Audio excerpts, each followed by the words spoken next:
One of the most powerful things in World of Tanks that you can do is, of course, to platoon up with some friends, and today we are going to actually have a look at how you can effectively use platoons to be able to do a ton of damage, carry more games, and end up with a much higher win rate than, of course, if you were just playing alone. Now, obviously, if you're platooning up with people that have never played the game before, it usually doesn't go all too well, but at the same time, you can often help them learn the game and that sort of thing as well. So if you are platooning up, here are a couple things whilst we watch some of the gameplay showcasing them that you can do to kind of work effectively. And the first thing was that I made sure that I got into a position to deal with some of the people who were, you know, are going to be troubling my friends who are on in the bourrasque and also in the T103, and they're in the center of the map on, of course, one of our more interesting maps, Outpost. Now, Outpost is one of those maps that can go either way. There's a few things that are a little bit of a problem, which is i.e. people that camp on the opposite bush to where we are, similar to what we're doing right now, and of course providing support to their team who are going to be making their way to the top. Of course, in doing that, they've basically lost one tank already, and they've also lost another one in the center that actually managed to get up there, and that was all down to the fact that we could get some free shots into them because our teammates spotted for us. So this is one of the biggest things, is that you can obviously work together when you're playing the game to be able to unlock more damage than what you would have normally got, because your teammates can tell you what they're about to do. And often, yeah, people may say that you can do it in the chat, but 90% of the time they don't. But either way, we've picked up 1700 damage so far, and we've managed to deal primarily with what was going on this flank, but in the northern side of the map, it's not looking all too well either. So there is a lot of heavy tanks working their way over there, and now it's time for us to start trying to do a little bit of something by pushing up here, and you can see there's an LTTB in a bush, which hopefully we can get a free shot into. Can we hit him? No idea. Obviously loading the HE rounds that have decent penetration in the Platuk, which is the tier 8 Czechoslovakian tank destroyer that's actually available right now, I believe, or was available last week, that you could have picked up from the store for gold, obviously during the Christmas event, that sort of stuff. But as we move up, we catch ourselves a nice little renegade, go for the rear of the renegade to be able to pen with HE, and here you go, just the perfect amount of actual damage and also tracked assistance that we picked up there as well. So a nice beginning to the game, and of course the game is looking rather like we're going to win, and that's primarily because both the platoon mates have taken the middle, they've been working those ridge lines, whilst also us being able to deal with a lot of the opponents that are over on this side. And you can see here the SU-130 PM is not looking all too healthy either. And so in kind of working our way down this flank, as well as having teammates that seem competent in the center of the map, we're able to lock down 2 areas of the map, which is great. And of course that allows us to now progress around to make people make misplays, and then hopefully the bourrasque and the T103 on the platoon will be able to deal with those vehicles as they try and get me. Maybe they try and YOLO me, maybe they come out into the open to try and get some damage, and of course in doing that going to expose themselves to not just me, my platoon mates, but also the rest of the team, which is fantastic. And now it's just a case of trying to hunt down that artillery piece. Of course it misses when we fire on the move, unlike everyone else, and there you go, maybe we'll get another one into him. Yes, we do. The LTTB decides he's going to come around the corner. We're going to aim, and of course don't pen him. Yep, that is always the case. We go for another one, also manages to pen that one though. So yeah, not a bad result so far. 3.8k damage, and it's all been primarily from bouncing off of one another, and the whole platoon as a general rule did really well in this one. And so although we might not have had the highest damage on our own, picking up nearly 3.9 thousand damage, as a platoon we picked up about 8.5 or nearly 9,000 total damage. So working in tandem, you can really have a huge impact, and it's safe to say without the impact of our platoon, we would have significantly decreased our chances of winning this game. And when you work together like this, you can end up dealing a lot of damage to opponents that can't end up doing anything. As you see, over half of their team did absolutely zero damage, and it's because of the fact that not only we worked together in this one, but because we worked on different flanks, we were able to open up different angles on people and support each other in ways that you wouldn't be able to do if you all went in the exact same way, which is a really nice way to play. And of course, when you can confidently hope that your teammates are going to be able to work out a flank on their own, you can focus on doing what you do best on the flank that you're on. And so yeah, a really good result, even if we didn't have the best result as a solo player. Now then, unlike the previous game where there were 3 of us, there's only 2, and this one doesn't go anywhere near as expected, and we're going to have to work together if we really want this one to actually end up in our favor. And it was a really good one, even if it's not the most damage yet again that you're going to see. I feel like these replays, sometimes you can learn quite a lot from even the games where maybe you don't do as well, as you can learn from the mistakes that you might have made, as well as, you know, learn from the things that you did good. And this one certainly has both, as well as being able to really find out a few extra bits as well. Now we first come up against the Black Prince, obviously taking a shot of damage, not ideal. The penetration on the IS, which is what we're playing, the tier 7 heavy tank, is okay when you're using premium ammunition, but it is still not amazing, and that's because we're using the 122mm, and it can be a bit of a pain to reliably pen the Black Prince when it's side scraping. Obviously, if you can find the lower plate or any of the frontal armor, then fantastic, ideal. But the turret is a little bit of a pain to pen reliably, so we're not, you know, in the greatest of situations here. Obviously the IS's armor is not particularly great at all, and that's down to the fact that when you try and side scrape out, you release not only the rear of the tank, which is actually quite decent, but it also gives out this frontal armor that you can see right here. It's rounded towards the turret ring, which can be penned really easily.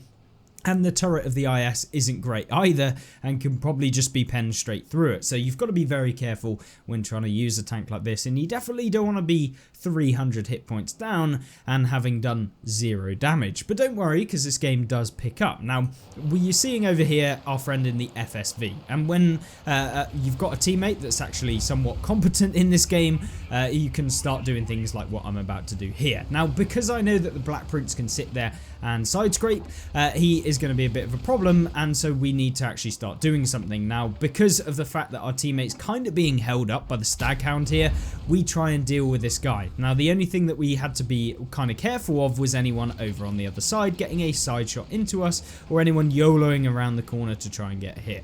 But because the teammates have actually moved up in that location, it's fine and allows us to go and try and do something on this flank. So we've lost quite a bit of hit points in this game, but we've picked up about the same amount, so not terrible, and we really needed to do something because this game is looking like we're gonna lose. We're down by about 2,500, maybe nearly 3,000 hit points depending on how the other flank's going. So if we don't really pick up and try and do something here, we are gonna end up losing. And a nice shot into the Staghound there, being able to finish him off and allowing my platoon mate here to start pushing up and getting into a better position in these bushes, and hopefully won't get spotted for it. But here we go. Can we get one on the Black Prince that was annoying us earlier? Absolutely not. Of course, a little bit of a slim shot trying to go through all of the debris, but it's fine, and we can start going around. We need to really deal with this flank if we've got any hope of actually securing a win here. Tiger goes for the turret of the tank, bounces, and we manage to put one straight into the side of him. But in pushing up to this location, the enemies are starting to get, like, well, are not confused, but they're focusing on us that are right here, the VZ and of course myself, and they really have to deal with us if they've got any chance of kind of securing something here. But we put one into the Tiger, but oh gosh, we get hit by the T-34 100 here, who's looking our way rather than the, well, our platoon mate's way. And here you go, the Black Prince comes around as well, but luckily for us, we are going to get a bit of revenge on this Black Prince. But he seems like he knows somewhat what he's doing. He's making sure to not over peak and stuff like that, and of course when he does that, we can hopefully get some more damage. But the real problem is that you're seeing the VZ isn't really pushing in with us. He's not really doing anything here. Hopefully he'll help us here in a second when we start dealing with the Black Prince, which is awesome. And we put one into the lower plate of him, picking up 2.2k damage, and we're really starting to bring that hit points back in line, or the hit point advantage that the enemy team had, so that we can maybe pick up a victory. But it's still not amazing, and the VZ on our team has to start trying to do something in this game, or maybe using some of those hit points to start carving away the last few opponents that are over here.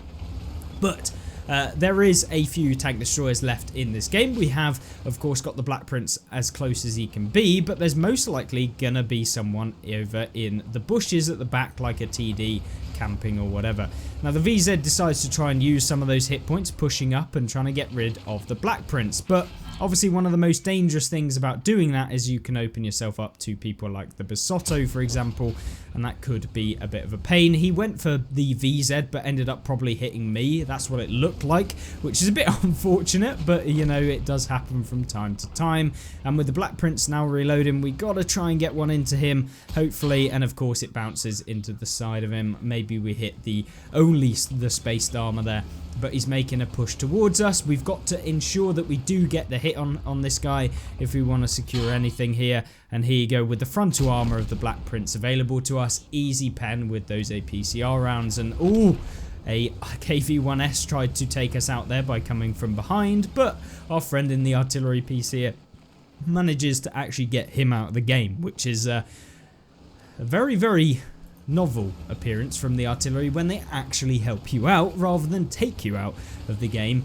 So yeah, thank you very much, Mr. Artillery, for actually having your brain switched on. But with that being said, we do have still some work to do. We're down by still 1,000 hit points. There's a Tiger 1, there's a Panzer IVS, there's a VK, and there's the artillery that we need to get rid of.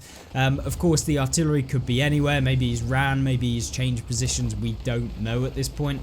And the only thing that we do know is the VK started to move up towards the enemy artillery. But I can't really just YOLO in. I've only got 184 hit points, and you never know, there might be a Tiger followed alongside him. And so really the only thing I can do is try and get a shot on this VZ before the game starts to become a little bit more heated and it becomes slow, and you know, everyone's kind of found their positions and found each other and they're just waiting for someone to make a misplay. But luckily, in our kind of period where we've been pushing over here, the team have picked up a little bit more damage on things like the Tiger, the Panzer, and of course the artillery is gone out of the game, which is great. But we've got a Nashorn in support. We've also got the Type 58, who's still got his full amount of hit points, and we're going to need those towards the end of the game because yeah, things get a little bit touch and go, and so yeah, a really nice game either way. But what you're seeing me do here is just kind of slow peek out just to make sure that we can get an kind of view range on the Panzer IVS or maybe the VK, who might push up. And so with the Nashorn going in after the Panzer IVS, yeah, we were really hoping he would stay alive because we have some bits and bobs that we need to finish off in this game. Much like this VZ, we go for a lucky shot there, doesn't hit, obviously. Would have been very lucky to actually hit him. But this VK is going to prove the biggest pain out of everyone involved. And so I'm going to pull up back here. I need to have at least the team to be able to hit the people that are going to be pushing me, because they're not all a one-shot, especially that VK. He is not able to be taken out with just one of our shells. And there is this Panzer IVS who is somewhere, and here he is. He gets spotted. Of course, our team that are in the center and our teammate that is way back is not going to be able to hit us. So this Type 58 has to do a bit of work here. Maybe I can push in, but my main concern with pushing this Panzer IVS is that we don't know where the Tiger 1 is. He could be sat anywhere in this central location, probably on this hill in the bushes, if you never really know where he's going to be. And so I can't really push around here either, because what's going to happen is the VK, who looked like he was going up into the bushes at the back, isn't going to get spotted by me because he's going to be in bushes and we're going to be in the open. We're going to get taken out. So we're really relying on the team to finish off the Panzer IVS themselves. Otherwise, we're going to have to try something risky and hope it works out. And luckily, we don't have to do that with someone that has half a brain in our platoon. So brilliant work from that standpoint, and we've still done 2.9k, whereas if you're a solo player here, it's very difficult to communicate with your teammates and at least hope that they actually try and communicate back to do what needs to be done. So he tells me that Tiger 1 is probably over here, so hopefully we can hit the shot here to make sure he's out of the game. Of course we don't, because that would make it easy, but luckily our teammate there picks him up, and that leaves us in a 3 versus 1, but all a one shot to the VK, so we should all be basically taken out in this game. I am probably on the most amount, second to most amount of hit points out of the lot of us, with our teammate on 188, but I'm on 184, so we're basically the same.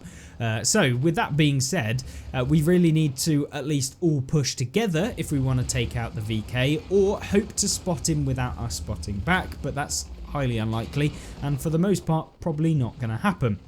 Now, the Type 58 pushes up to here. Hopefully he's going to be able to spot for us maybe. He might have the biggest chance given that the FSV is quite far over, and in able to spot him he's got to push over the railway tracks essentially.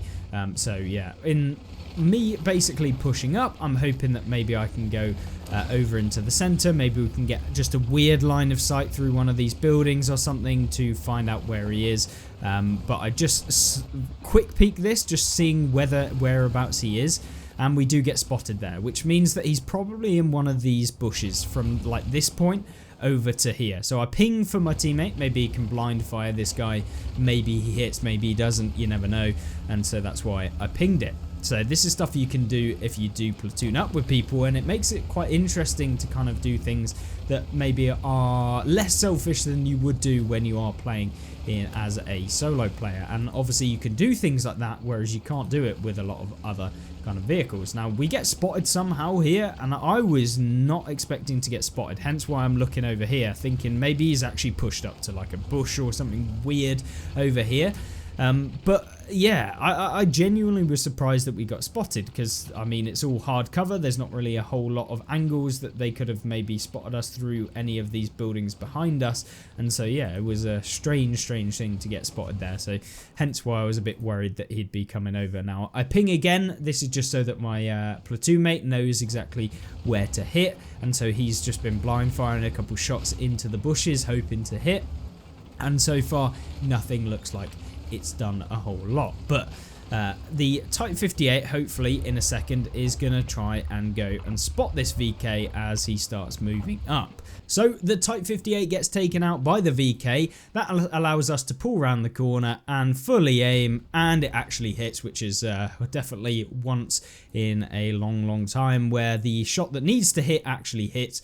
And there you go, picking up the victory for 3.2 thousand damage in the IS, which isn't the highest amount, but of course working in a platoon to pick up 7 kills between us and getting ourselves a brothers in arms. So obviously this game was a bit of a better one in terms of our own individual performance, based on being a tier 7, picking up a mastery badge class 1, so not quite a full-on mastery badge, but of course not a bad game nonetheless. We pick up a steel wall, high caliber, and a brothers in arms, hence why we were showcasing it in today's video, and not a bad one at all. 1300 base XP with us two in the platoon, picking up nearly 5,000 combined, well, nearly 6,000 combined damage, sorry. So not a bad game at all, picking up nearly half the enemy team, and of course carrying this game to a victory alongside the Type 58 who helped us out, as well as the Tiger 1 who seemed to have a pretty decent game as well. So yeah, still made money because of the Christmas event, but a lot of ammunition